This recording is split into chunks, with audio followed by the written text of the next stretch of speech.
Humihina ang Lakers pag nakakatapat yung mga title contender team o elite defensive team. Meron pang 27 games sa regular season ang Lakers bago ang playoffs na to. Based sa mga analyst na kailangan nga raw talaga ng Lakers na ipakita yung pagiging elite level nila bilang contender team lalo na sa playoffs dahil hindi nakatulad ng regular games kung saan nakakatapat pa sila ng mahihinang team sa West tulad ng Utah Jazz, Pelicans, Kings, Warriors at iba pa dahil iba na nga raw talaga pag playoffs na puro elite teams na ang makakatapat, mga title contender at playoff tested na squad. Kaya kung mahina nga raw ang Lakers pagdating sa mga strong team sa regular season, malaking problema yon pagpasok ng postseason na. Tulad ng makatapat nila ang Houston Rockets, meron silang 4-5 seed matchup. Kahit maraming close ang Rockets, nabugbog pa rin nila ang Lakers sa 119-96 sa Christmas Day. Ibig sabihin nga raw kahit hindi perfect ang Rockets, kaya pa rin nilang talunin ang Lakers kapag kulang sa defensive depth. Tapos ang record ngayon ng Lakers sa overall 34-22 sa Western. 5th seed sila at may 23 wins sila kontra sa teams below .500 o mahihinang teams at 11-14 record kontra naman sila sa teams na mayroong .500 na malalakas na teams at contender tulad ng OKC, Boston, Denver, Rockets, Pistons, Spurs, Wolves, Suns at iba pa. Dahil base nga mismo sa mga analyst, hindi consistent ang Lakers laban sa mga elite teams. Sa NBA analysis kasi malaking sukatan ng record nila yung winning teams above .500 ratings dahil sa playoffs puro winning teams ang makakaharap.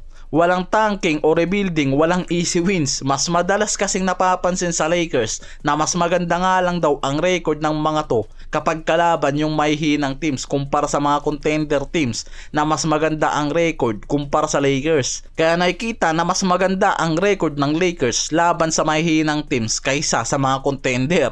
Kapag elite teams kasi ang nakakatapat ng Lakers tulad ng Celtics, Nuggets, Wolves, OKC, bumabagsak ang winning percentage ng mga to kahit na buo pa ang core nila kay Luka, Lebron o Austin Reeves. Tapos sa recent game nila kontra Boston, natalo sila sa 111-89, blowout loss mga pare koy. Bumagsak ang Lakers sa 39.1% na shooting, isa sa pinakamababang scoring output nila ngayong season. Nakita mismo dyan na kapag katapat nga raw nila ang elite defensive team, bumabagsak ang team offense ng mga to. Kahit si Redick kasi at ibang coaching staff aminado na may improvement ang Lakers sa depensa pero wala sa elite level hanggang ngayon at kitang-kita naman yung inconsistency ng mga to sa team defense nila na talagang malaking problema pagpasok ng playoffs. Sa loob kasi ng 12 days, 4 na beses silang natalo ng 25 plus points kasama yung matinding talo laban sa Nuggets, Suns, Wolves at Miami Heat. Pare-pareho ng pattern, mahinang simula, pagbagsak ng second half,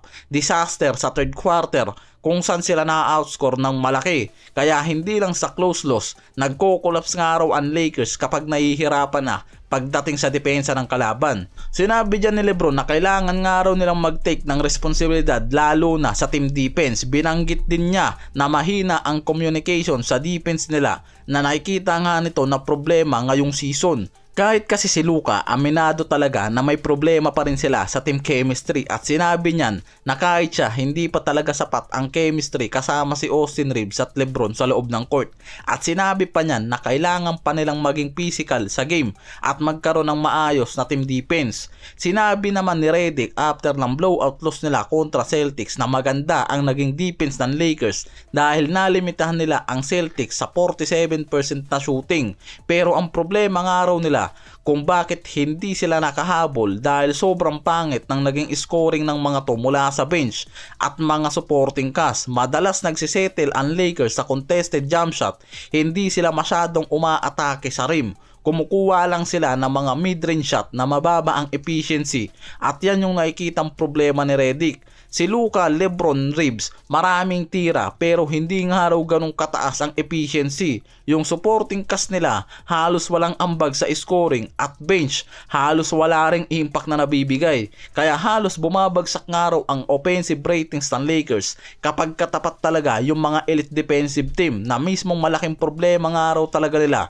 Kaya opensa at depensa pa rin ang pinoproblema ng mga to na kailangan nga nilang solusyonan mula sa supporting cast at bench nila at yung core kailangan nga raw na mas maging consistent pa pagdating sa shooting efficiency at scoring output.